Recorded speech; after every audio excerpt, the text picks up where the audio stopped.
Start. Hello दोस्त, और आज लेकर के आए हैं सबसे बेहतरीन टॉपिक जो आपको सुन करके एकदम जो है से दिल गदगद हो जाएगा। मैं बात कर रहा हूँ वैसे शख्स को जो औरंगजेब को छक्के छुड़ाए।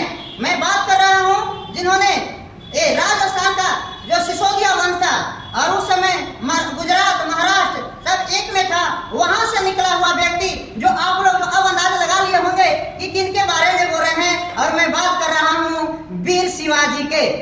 ना जाने इन्होंने जो है से दिल्ली के जो मुगल शासक था उसके दरबार में इनको पिताजी जो है से रहा करते थे और एक नौकरी करते थे। अब वहीं पे मैं बात कर रहा हूँ कि इन्होंने जो सिसोदिया वंश से निकला मराठा सम्राट, तो और आप जो अभी देखेंगे कि कर्नाटक और केरल से थोड़ा सा बीच में पड़ता है, वहाँ के शासक एक आदिल शाह था और इन्हीं के बीच में वहाँ पे जो ऐसा जॉब करते थे इनके पिताजी। और इनका जन्म मैं बता दूं, सबसे पहले कार्यकाल तो 1627 से लेके 1628 तक रहा है। अब वहीं पे जन्म इनका 1627 सिवनेर में हुआ था और पिताजी का नाम शाहजी भोसले, माता का नाम जीजाबाई था। अब शिवाजी के संरक्षक दादा कोंडदेव, वहीं पे अध्यात्मक गुरु आपको रामदास थे। आखिर इस टॉपिक को क्यों लेकर के आए और उसके बाद आगे तो जानेंगे ही हम लोग कि शिवाजी के जो पुत्र हुए, एक हुए आपका संभाजी और एक हुए राजा राम।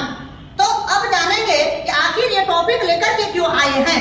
ये टॉपिक का महत्वपूर्ण चीज होता है कि अभी जो देख रहे हैं कि महाराष्ट्र में ये इनका जो मूर्ति था वो 35 फीट मूर्ति था और उस मूर्ति में लागत लगा हुआ था 100 करोड़। अब 100 करोड़ लागत से बनी हुई थी। सबसे बड़ी बात है कि 2024 में जो लोकसभा के चुनाव थी, आप उसमें आप देखेंगे कि शिंदे जो वहाँ के मुख्यमंत्री एकनाथ शिंदे, अब वो जो है से वहाँ के मुख्यमंत्री, अब इन लोग जो है बीजेपी जैसे यहाँ के प्रधानमंत्री मोदी जी, ये सब आनन फानन में वोट वायलेंस के वजह से मूर्ति को एकदम जैसे जल्दी से बनाया गया। अब ये मूर्ति का 8 महीना से लेकर 9 महीना तक भी नहीं हुई और ये मूर्ति एकदम जल्दी से एक हवा को धोके आने से धराशायी हो गया। अब इसको लेकर के काफी जो है से महाराष्ट्र में माहौल गर्म है, माहौल गर्म है। ताकि उन लोग का कहना है कि ऐसे वीर पुरुष हम लोग का पूर्वज जिन्होंने औरंगजेब को छक्का छुड़ाया और वो से शब्द को मूर्ति ये सेकंडों में कैसे गिर गई।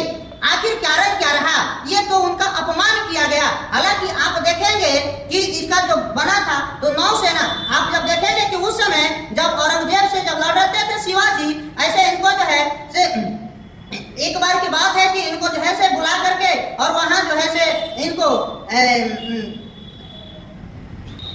और औरंगजेब जो है से बुलाता है और इनको बंदी बना लिया जाता है। बंदी बनाने के बाद फिर ये जैसे काफी समय तक रहते हैं वहां पे और उस जो है से दाढ़ी उड़ी पूरा बढ़ गई। बढ़ने के बाद किसी तरह से मिठाई का ढक्कन जो होता है खोला, उसमें किसी तरह से निकले और फिर जो है से औरंगजेब को सूरत को फिर से जो है से लूट लिया। तो उस समय का आप देखेंगे कि उधर काफी जो है आप नदी भी देखिए या फिर आप जैसे अरावली पर्वत हो गया, आप यहाँ से जब देखेंगे नर्मदा ताप्ती नदी जो है ये पश्चिमी घाट का श्रेणी है। जो हम लोग पढ़ते हैं कि पश्चिमी घाट और पूर्वी घाट के जो मिलन होता है वो नीलगिरी कहते हैं। तो उसमें जो है ये इनका जन्म जो हुआ था वो काफी इनको लगाव था वहाँ पे, एक चीज को जानते थे और किसी को लूट करके और उसमें जैसे समा जाते थे और पता नहीं किसी को चलता था, छुप छुप के वार करते थे ये। तो इनको जो है पहाड़ी चुहिया भी कहा गया। गुरिल्ला पद्धति से इन्होंने लड़ाई करता था, लेकिन इनका नौसेना भी उसमें काफी मजबूत थी। अरब सागर जो सटे हुए हैं गुजरात से, वो उसको नौसेना, और जब वहाँ पे बन रहा था मूर्ति तो वहाँ की सरकार है और यह नौसेना को मिला था बनाने के लिए इसको मूर्ति को। अब वही जो है मूर्ति जैसे पलटी मारा तो नौसेना के जो भी पदाधिकारी हैं वो जो है देख रेख करने के लिए गए हैं। वो पदाधिकारी का कहना है कि ये जो है हवा के झोंका में गिर गया। लेकिन वहीं पे अपना पीएम भारत के जो प्रधानमंत्री नरेंद्र मोदी जी हैं वहां पे गए हैं किसी चीज को उद्घाटन करने के लिए और वहां के मराठी लोग जितने जनता है वो उनसे माफी मांगे हैं। कहें कि ये जो भी मराठी लोग शिवाजी को चाहने वाले हैं, जिनको दिल दुखाया है इस मतलब मूर्ति से, मैं उनसे माफी मांगता हूँ। और इसी के साथ फिर आगे बढ़ते हैं कि बताइए कि 100 करोड़ के लागत 35 फीट मूर्ति कैसे धराशायी हो गया। इसको लेकर के कल जो है मराठी लोग काफी प्रोटेस्ट किए हैं, काफी आंदोलन है, उसमें काफी लोग रोड पे आए हैं। अब देखने का है कि वहाँ पे सरकार की कितने नुकसान होती है। अब देखेंगे कि शिवाजी के जो 2 लड़के थे, राजा राम और संभाजी सबसे बड़ा लड़का है, उसके बाद राजा राम जो है से उनके पत्नी ताराबाई। अब ये आते हैं। अब इसको कहानी को आगे बताएंगे, पहले इसी को जानिए। यहाँ के साथ जय हिंद, जय भारत।